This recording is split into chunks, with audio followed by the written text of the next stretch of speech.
It's Friday, March 29th, 2024, and I'm Dave Sobel. 3 things to know today.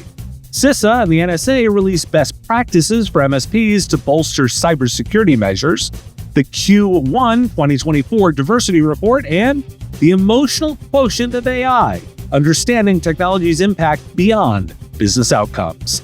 This is the business of tech.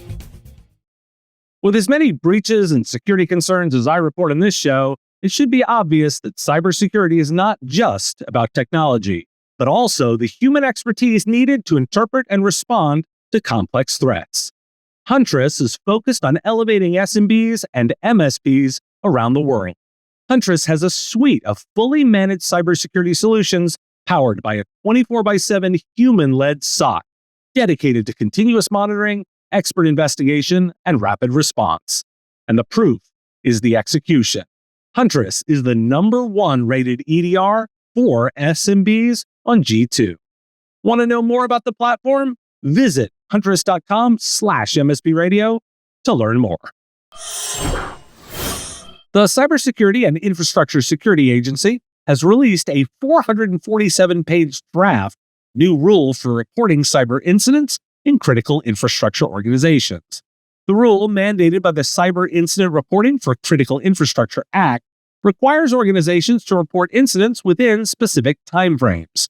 The goal is to improve incident tracking and response and identify vulnerabilities in critical infrastructure. The public can provide feedback on the draft before it becomes official.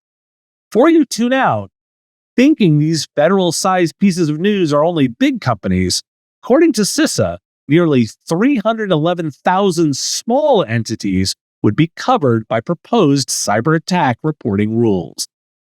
The Federal Risk Authorization and Management Program, or FedRAMP, is undergoing an overhaul with a new roadmap that outlines goals, initiatives, and near-term priorities. The program aims to bring in automation, test reciprocity, and speed up reviews. The roadmap includes pilots focused on agile software development, machine-readable authorization packages, low review processes with trusted partners, and technology platform migration. The program also plans to hire a new FedRAMP director. The goal is to address longstanding issues, increase efficiency, and get more FedRAMP-authorized products into the federal marketplace. The Department of Defense is seeking to enhance the cyber defenses of its vendors by implementing a new defense industrial-based cyber strategy. The strategy aims to provide a more centralized and cohesive approach to cyber protection services, expand the pool of companies eligible to participate, and improve access to existing cyber protection programs.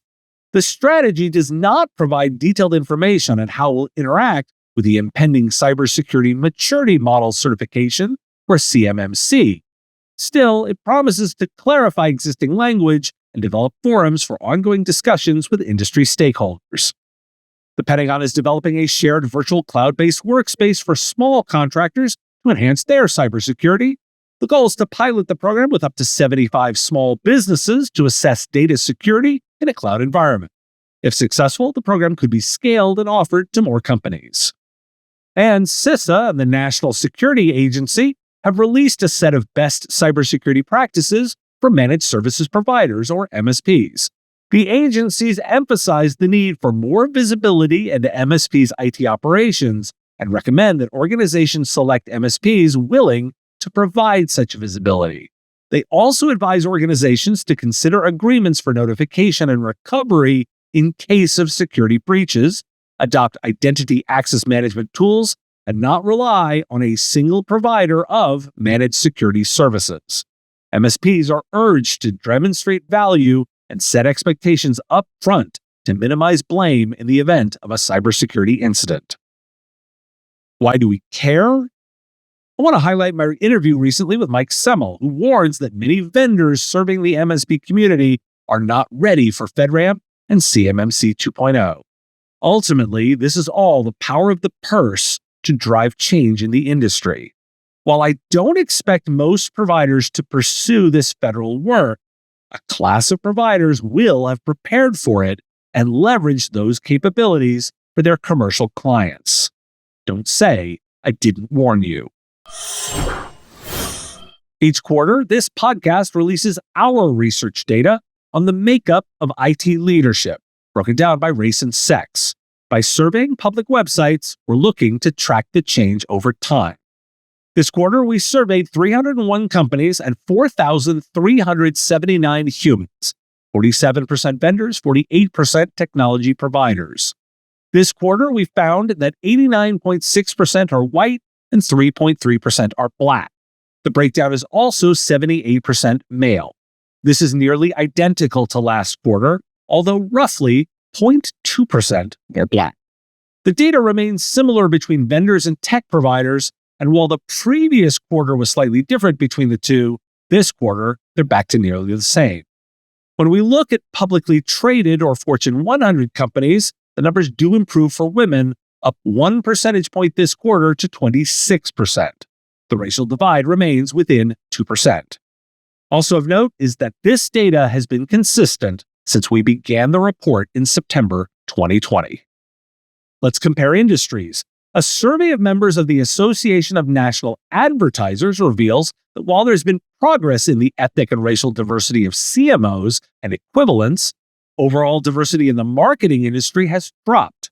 The percentage of diverse CMOs increased to 17.3%, 14.6% in 2022, but Hispanic and Latino representation remains low. On the other hand, women continue to make gains at the leadership level, with 59.9% of CMOs being female. However, racial and ethnic diversity in ANA membership decreased to 30.8% from 32.3% the previous year. Executives remain committed to diversity, equity, and inclusion initiatives despite a rising backlash. A survey of 322 U.S. executives found that 57% had expanded DEI programs in the past year, while 36% had maintained them. However, 59% of executives believed that backlash against these efforts had increased since a Supreme Court decision on race in university admissions. Companies are now auditing their DEI initiatives to mitigate legal risks. Overall, the programs remain important for employee relations and talent strategies. And before we get to Friday Big Ideas, one big idea from Insperity's CEO, Paul Sabardi. Writing on chiefexecutive.net, the CEO believes that DEI has become a way for companies to manage liabilities and has lost its effectiveness. Companies can achieve better business performance and outcomes by emphasizing commonality, equality, and cohesiveness. Why do we care? I don't care what you call the investment. Commonality, equality, and cohesiveness sounds great. And to my ear, diversity, equity, and inclusion are positive ideas. Diversity of thought brings great ideas. But the words aren't the point. Business results are, and I continue to be, in business building better companies. This is a component of that goal. It's time for some Friday Big Ideas.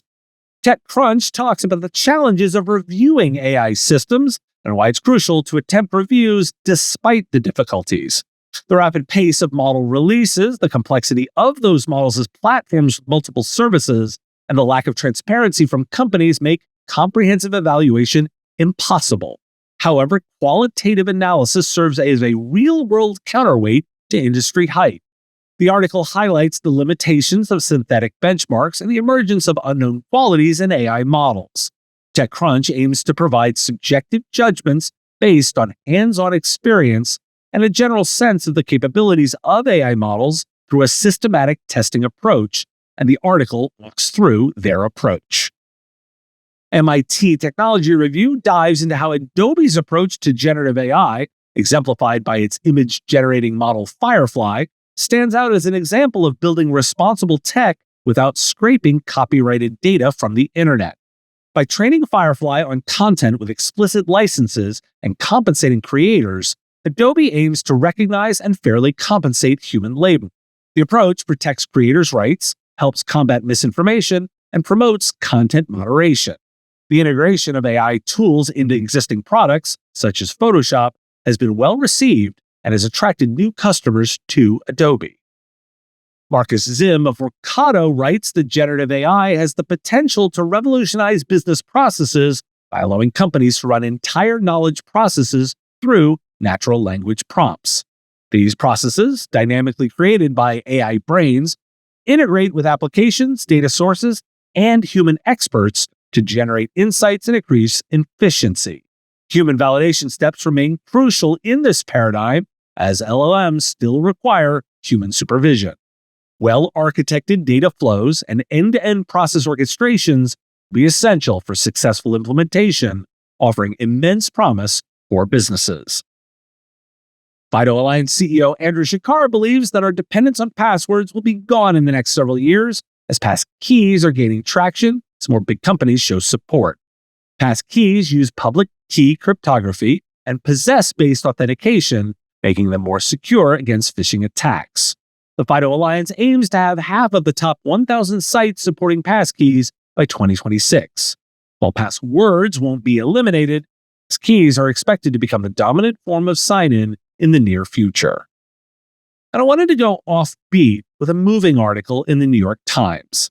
Madeline DeFigurio writes in Modern Love about her experiences cloning her dead husband's voice with AI for his 27th birthday. We talk a lot about the business side of tech, and with this, I didn't want to lose sight of the human side. She writes of her longing for a genuine conversation with her husband and reflects on the limitations of technology in dealing with creep. Why do we care? I included the TechCrunch perspective because I suspect many providers are pondering how to evaluate models themselves.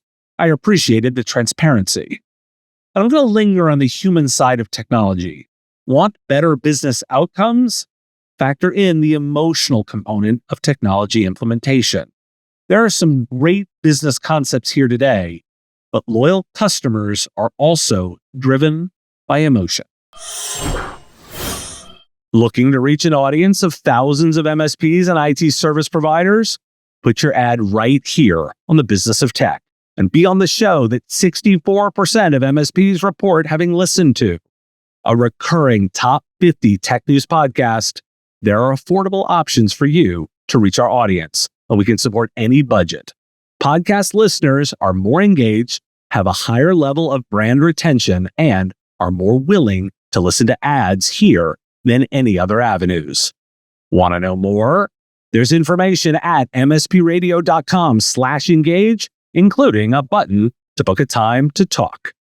Looking forward to that discussion. Thanks for listening. Today is Mom and Pop Business Owner Day, and I wanted to honor all small business owners who listen to this show. Now, I'm taking a break next week, but you have lots of great content coming. Tomorrow, you'll get the live show from Wednesday, which includes updates from Enable's Empower event. Then there's an interview with Nick Lorizio, whose MSP is taking a different path, plus AI sales with Thomas Ryan, the latest service leadership compensation report with Peter Kujawa, and learn about NIS2 compliance and why American companies should care with Eric Jean Frazier. And the tables get turned as I share my appearance on Slow Smoke Business, where I get interviewed, and host Jared Morgan and I also smoke some barbecue. And yes, there is a live show next week. If you have a question you want answered, I'll answer it. Send it, ideally as a voice memo or a video, to question@mspradio.com. The live show will also be a news update and will drop in the feed on Wednesday. It's live on YouTube and LinkedIn, 3 p.m. Eastern. Have a great weekend. The Business of Tech is written and produced by me, Dave Sobel, under ethics guidelines posted at businessof.tech. If you like the content, please make sure to hit that like button, follow, or subscribe. It's free and easy and the best way to support the show and help us grow. You can also check out our Patreon, where you can join the Business of Tech community at patreon.com/MSPradio, or buy our Why Do We Care merch at businessof.tech.